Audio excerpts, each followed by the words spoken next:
So one thing you need to know that is that when you're driving in Canada, you see an emergency vehicle, you stop. It's not how it is in Nigeria where ambulance will be doing win one. People on the road be dragging the road with the ambulance. Hi guys, welcome back to my YouTube channel. If you're a returning subscriber, thank you so much for being here. And if you're new here, please do not leave without subscribing to my YouTube channel.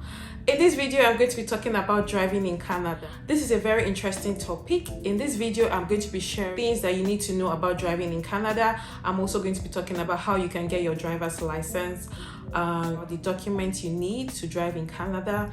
And finally, I'll share tips on how you can pass your driving test and where you can get resources to prepare for your driving test.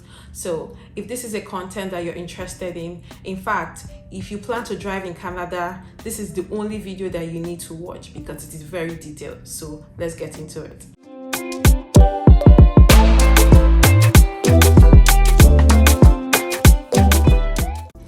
So guys, before I start, I just want to put out this disclaimer.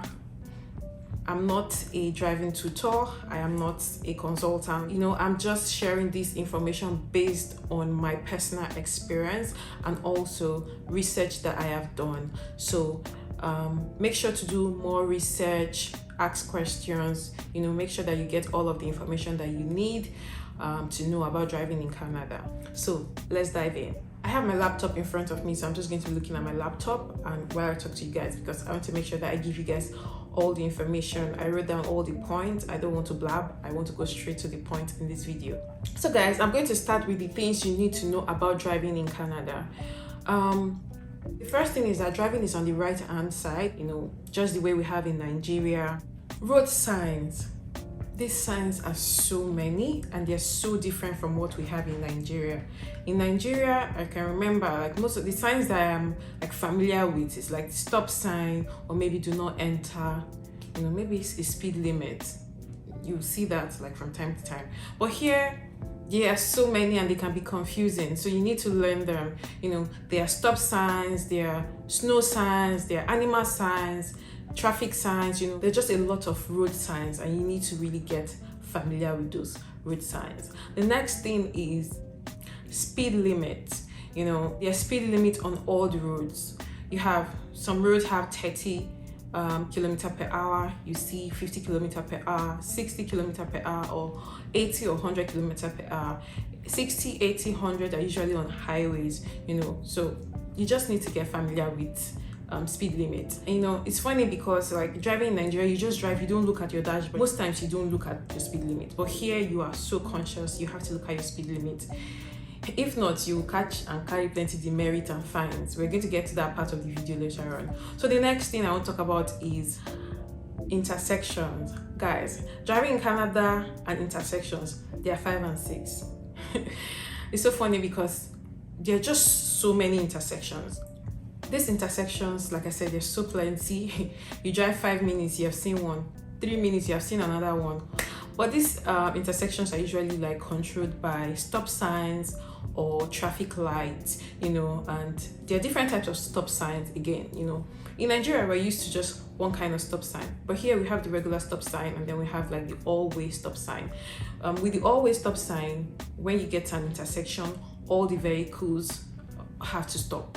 And the first person that gets to the intersection will move, so when you're driving, all your brain, everything is working. If you get an intersection, you're scanning your left, your right, forward, who got here first, and the first person that gets there needs to go, and then if you're the second person, you go. If you're the third person, you wait for the second person to go, so there's the always stop sign and then there's the regular stop sign.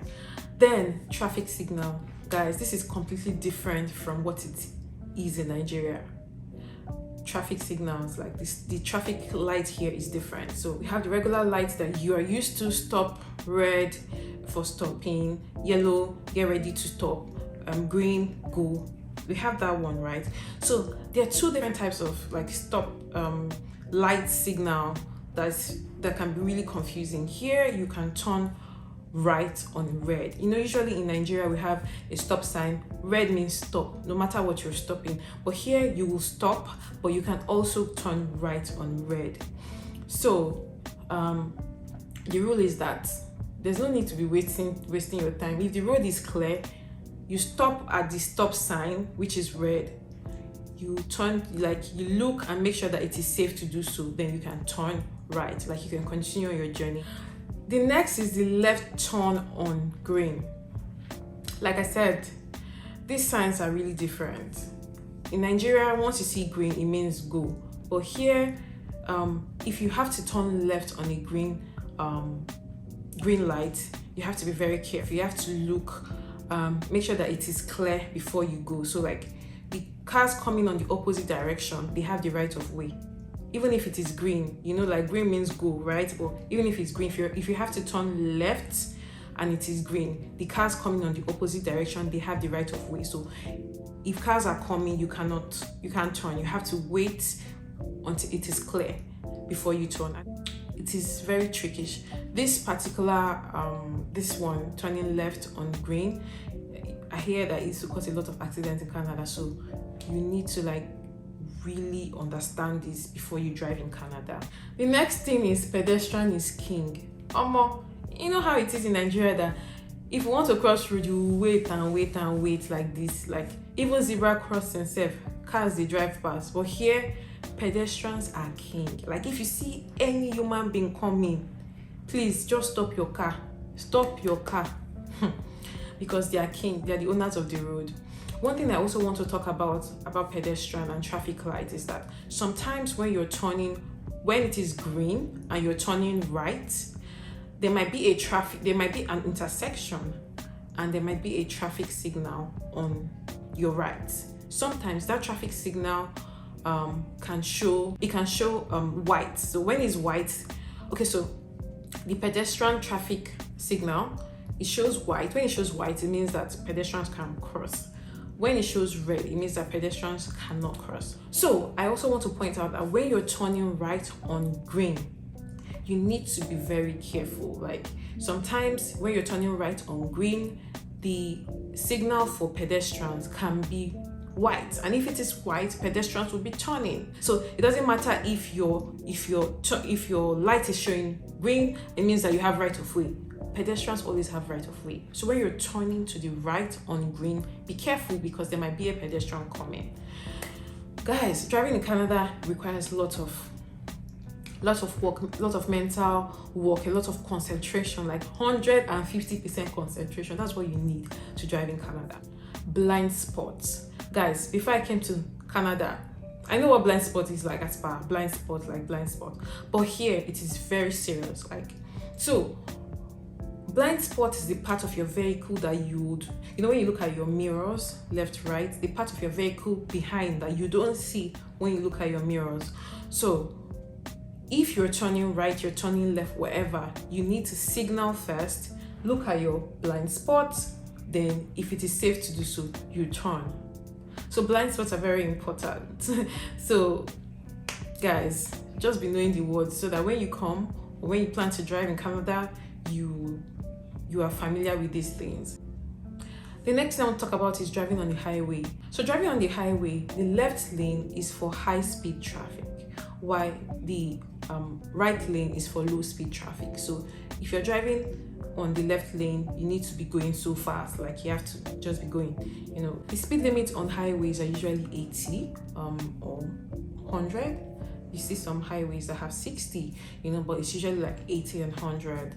But regular roads have 50, 30 in some cases where it's like a school zone, Yes, another thing I want to talk about is school zone. So like school zone here, like they don't play with their children here. They don't play. Like if you're driving in school zone, make sure that you're driving within the speed limit, It's very important. Then emergency vehicles. In Canada, emergency vehicles include vehicles with activated flashing lights. So police vehicles, paramedics, ambulance, fire trucks, these are emergency vehicles. So one thing you need to know that is that when you're driving in Canada, you see an emergency vehicle, you stop. It's not how it is in Nigeria where ambulance will be doing win one. People on the road be dragging the road with the ambulance. Here, it's not. You can't even do that. So, if an emergency vehicle is coming opposite you, and there's no division on the middle of the road, like there's no divider in the road, right? You pull over. It's not slow down, like you pull over and then you stop, complete stop. You come to a complete stop. If the vehicle is coming behind you, you have seen that this vehicle is coming, you pull over and stop. You need to, like, when an emergency vehicle is coming, like the road they clear, everybody don't pull over. Sometimes, like, you will be surprised if maybe you were not fully concentrating on the road and you just see that the road is clear. Just know that an emergency vehicle is coming. So, because everybody will pull over and stop, like pull over to the right of the road and stop and give way for the vehicle to pass. If you are driving and there's a division, like a divider in the road, and an emergency vehicle is coming opposite your direction, you don't need to pull over because there's a divider in the middle of the road. There's no how the vehicle is going to cross over, so you just keep moving. But if there's no divider, sister, brother, pull over your car. I also want to talk about like school bus, public bus, like those public buses. If they are parking, or even those street cars, once they park, you need to leave I think about 2 meters or so behind. You have to leave space behind your car and park behind them. Driving in Canada, you need to be very careful. You need to be very observant. Like, you cannot be absent-minded while driving in Canada.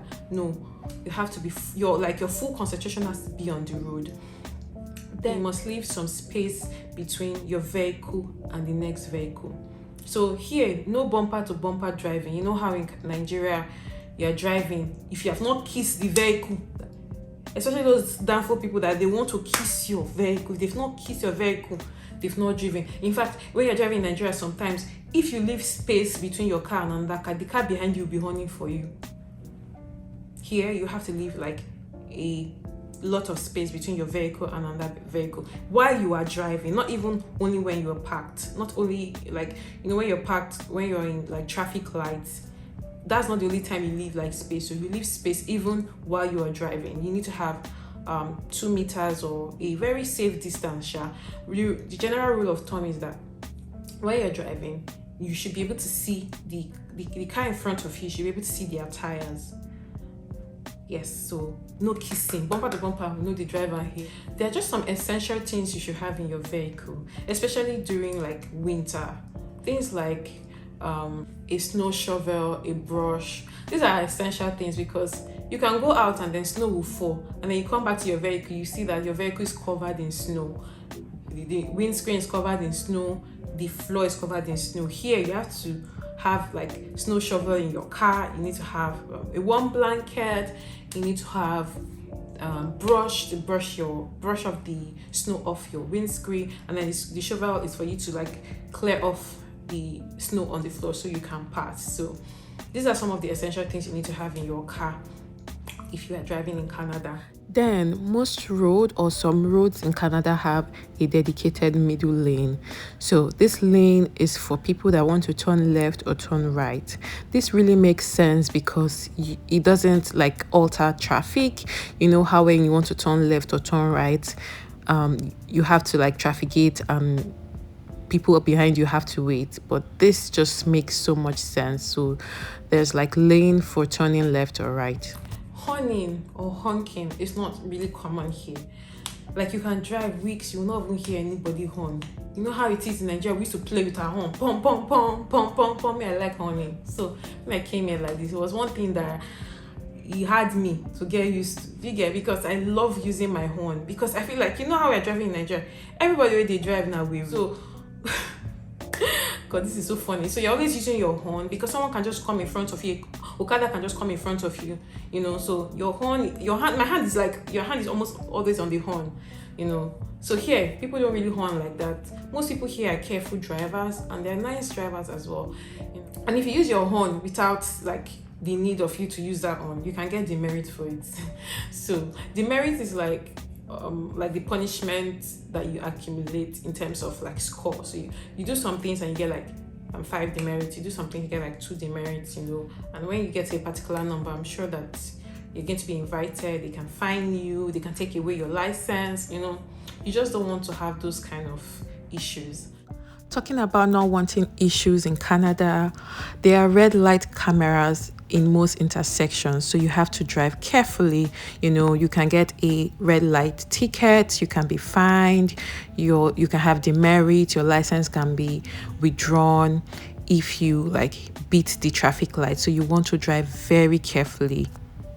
Yeah, before I forget, I hear that they also steal cars in Canada, and that came to me as a shock because Canada is a generally safe country, but please, you just have to be careful because I hear that they steal cars here as well. So it's not because you're in Canada you just freestyle and just leave your car anywhere, or just you have to be security conscious as well.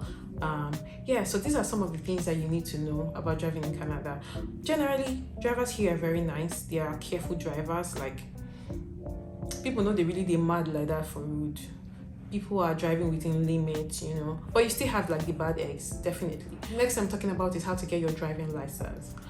When it comes to driving in Canada, there are different classes of license. So in this video, I'm going to be talking about the G license, the G class of license. The things I'm sharing in this video are based on my experience, and I live in Ontario, so this applies mostly in Ontario.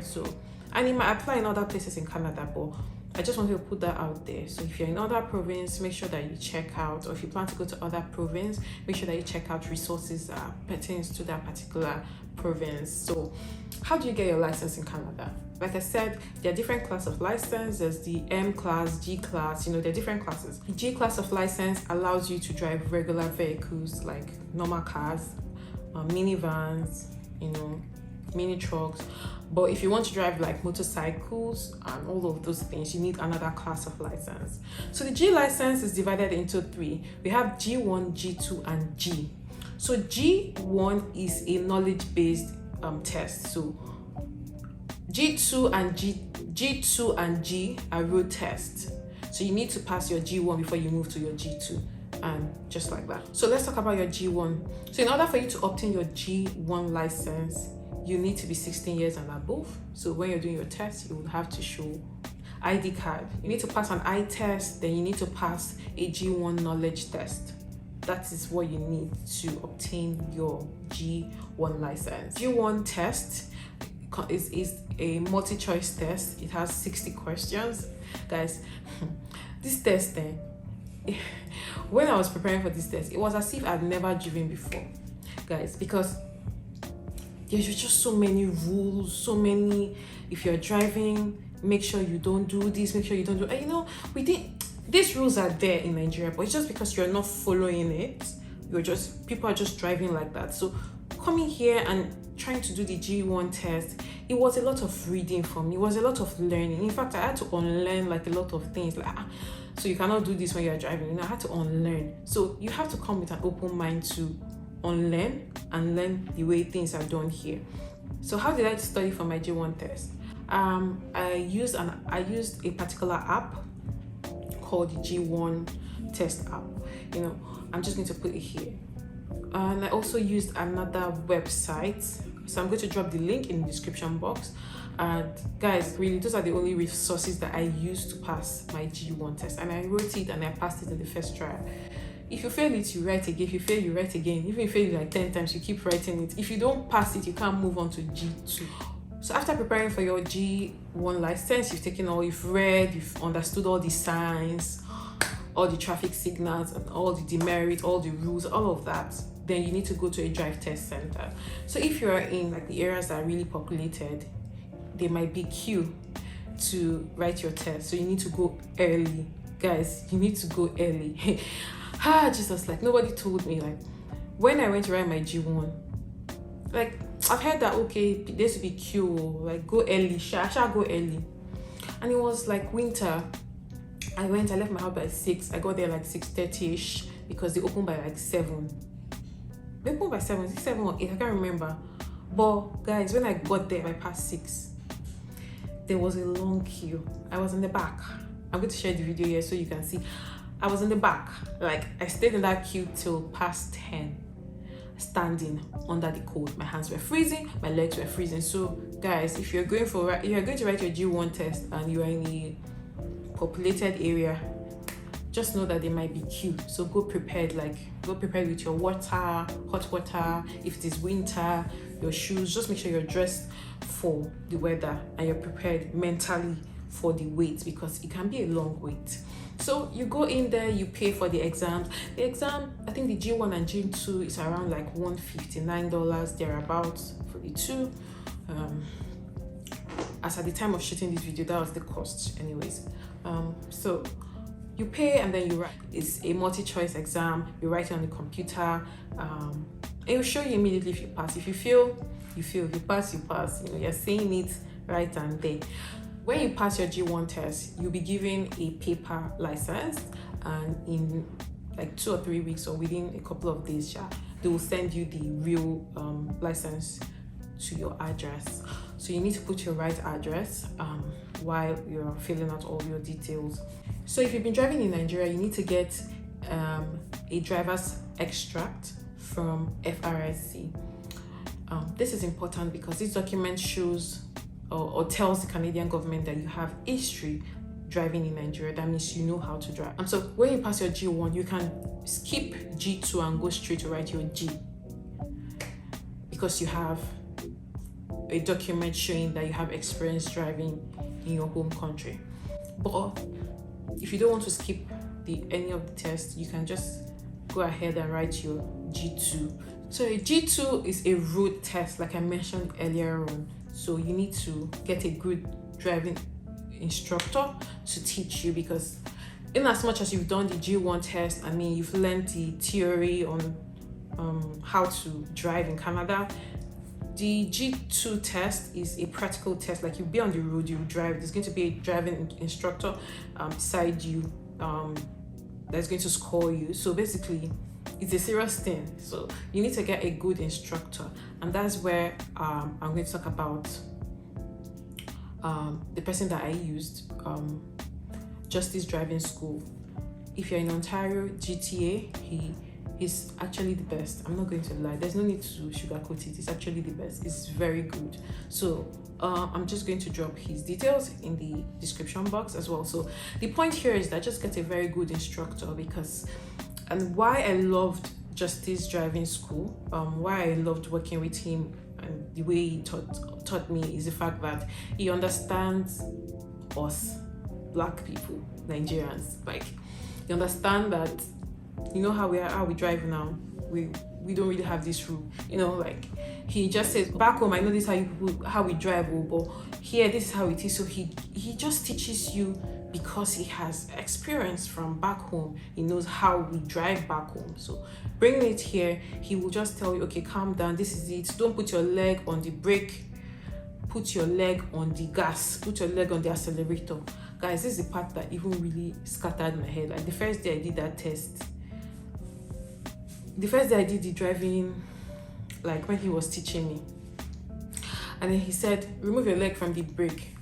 I said, Mr. Joseph, I can't remove my leg from the brake. How do I remove my leg from the brake? Do you want me to hit somebody? He said, no, here, you were driving within the limit. You don't need to put your leg on the brake. Put your leg on the accelerator, and then you control and you drive within the speed limit. Oh my God, sisters and brothers, it was so hard. It was so hard, because you know how I drive in Nigeria? How I drive in Nigeria, most people drive in Nigeria, your leg is always on the brake. So, because a wary driver can just come in front of you, Okada can come from behind, someone can enter the road, you know, those kind of things. So you're always at the edge, you're always like, your leg's always on the brake. But here, the way he taught me how to drive and the way they drive here, the leg is on the accelerator, but you just drive within the limits.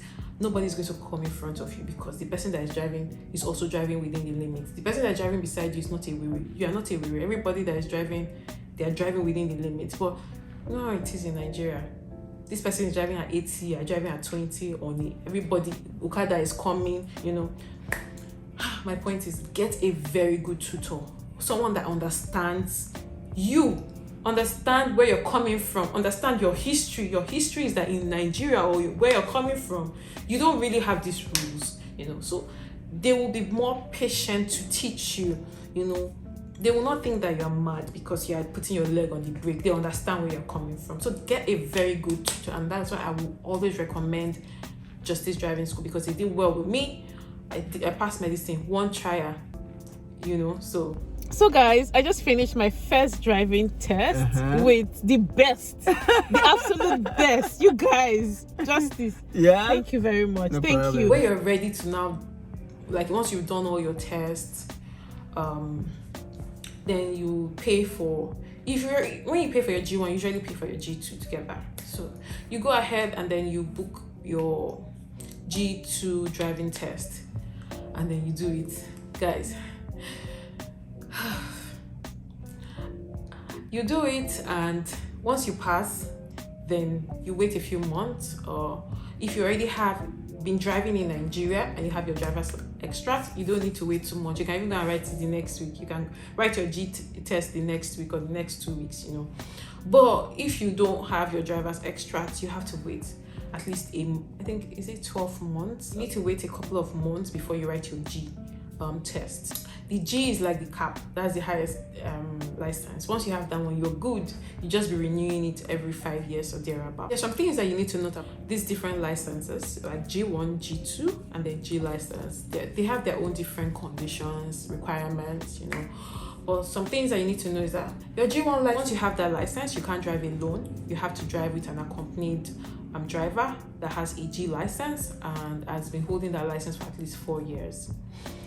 If you have the G2 license, you can drive without anybody, which is really cool. But you need to have your alcohol level has to be below zero. Like you can't drink and drive at all. With your G, you can drink and drive, but like not like drink, but just, I think there's a cap, like just tiny. So if you're holding a G2 license, if let's say police stop you and they check your blood and you have alcohol in your body, that's wahala. That fine, demerit, whatever. So they're just like different requirements or conditions that all of these licenses hold. So let's move on to the documents that you need to have while you drive in Canada. The first thing is your car registration document. This basically just shows like the proof of ownership. You need to have that document in your car. You also need to have your driver's license. Like I mentioned, I already explained the process you need to go through to get your driver's license. So if you need to drive in Canada, you need to have your driver's license. You can't drive without it. Like if you drive without license here, you're just accumulating wahala for yourself. And in this country, you don't even want any form of wahala at all. So your driver's license, you need to have it. The next thing is proof of insurance. So here, insurance is so important. Like you cannot drive without insurance, you know. So your insurance documents, these are like the documents that you need to have in your car or to drive in Canada. Finally, we're at the tail end of this video, the final part of this video, which is tips to passing your driving test. The first thing you need to know if you want to pass your driving test quickly is to get a very good tutor. I cannot overemphasize this point. Like you need to get a good driving tutor. And like I mentioned earlier on, if you're in the GTA, if you're in Ontario, you're in the GTA, I would totally recommend Justice Driving School. Check them out on YouTube here. They're on YouTube and also on Google. They have thousands of reviews, guys, great reviews, you know. So get a good tutor, because for you to pass your test, your tutor plays a major role. Like the person has to understand you. The person has to be patient with you. You know, he has to have some qualities. I mean, from qualities I look out for in people, and the person has to make you feel comfortable. Because let me not lie, like driving in Canada, when I was trying to get my license, I was so scared on the road because I've been driving in Nigeria. I've never driven here, and because of the difference in the rules, all of those things, I was just so scared. But one thing I loved about Justice Driving School, Mr. Justice, is the fact that he made me comfortable. Like he just said, no, like come on, those fear, you go past this thing, you know, like it's not that difficult. Just make sure that you follow the rules, you know. It keeps like encouraging you, you know, pushing you, and he understands the fact that where we're coming from, we don't have this kind of rules. So it's new for us to learn all of these things, and so he needs to be patient with us. And that really put me in a very good space to continue learning. So the first thing, and for me is the most important, is to get a very good tutor. So guys, I just passed my G2 test. Hey, and I have Mr. Justice here with me, the man that did it. Shit, thank you so much, Mr. Justice. Guys, if you're coming to Ontario, if you're coming to the GTA, and you want to get your license, Mr. Justice is the best person. And the good thing that he has a YouTube channel, so I'm just going to put his handle so you can go and follow him, watch on his videos. Rate him from 1 to 10. 1 to 10. I will give him 30, even 100. How excited are you? 1 to 10. It's too small. How excited are you? I'm so excited. I'm so happy. Like, I will always refer Mr. Justice. Thank you so much. Okay, Mr. Justice, tell us about your driving school so that people will know more about you. Yeah, my name is Justice, and I'm the owner and the CEO of Justice Driving School. So, Justice Driving School is all over the air, and we are making good Drop your around. handles, your name, so that people can people can find you. My phone number is 647-298-7316. I'm Your social happy media to have platforms? collaborated with Eki, and Mr. definitely Justice, I'm we're honored. gonna meet again to come out with a lot of videos. Yes. Can you tell us your social media platforms so that people can reach out you to can you? go on YouTube. YouTube is Drive Test Jig. Yeah. And then if you want to look us on Instagram, we are there, Justice Driving School. And we're on Facebook, Justice Driving School. Even if you're not in the GTA, in another area, you're in another part of Canada, look for, like, if it will take you time, make sure that you get reviews, real reviews from people that have used this person, so that you're comfortable. Because trust me, it's not even cheap. Like, for you to get a driving tutor, you're paying about, some people take up to $70 per hour for you to learn, and then you need about 5, 6, 7, 8 or whatever hours that you need, depending on your skill level, so you're paying so much money. You need to make sure that you're comfortable with the person that you want to teach you. Speed limit in this country, when you want to pass your test, you need to drive within the limits. Like, if it says 50 kilometers per hour when you're doing your test, make sure you're not driving 51, 52, 53. Drive within 47 to 50. That's what I recommend. That's what my tutor taught me. Like, if you start driving at 40, you can fail your test. You're slowing down traffic, because it is 50 kilometers per hour. You not say, let me just drive at 35. You will fail that test because you are driving way below the speed limit. That's why the speed limit is there, because every other car is driving at a particular speed limit. If you drive less, you are slowing down traffic and you can cause accidents. So make sure you're driving within the limit. Don't drive over the limit, you go fail. You get, so like, these are things that I'm going to say because this is what worked for me. Next thing is blind spot.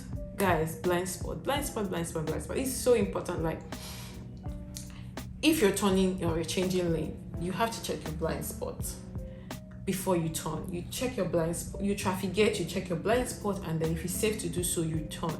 That's how you drive here. So when you are doing your test, you need to make sure that you're checking your blind spot. And then when you're checking your blind spot, don't just do like this. No, like, look over your shoulders. Let the tutor know that you are moving your head. If you just hold your steering and then you do,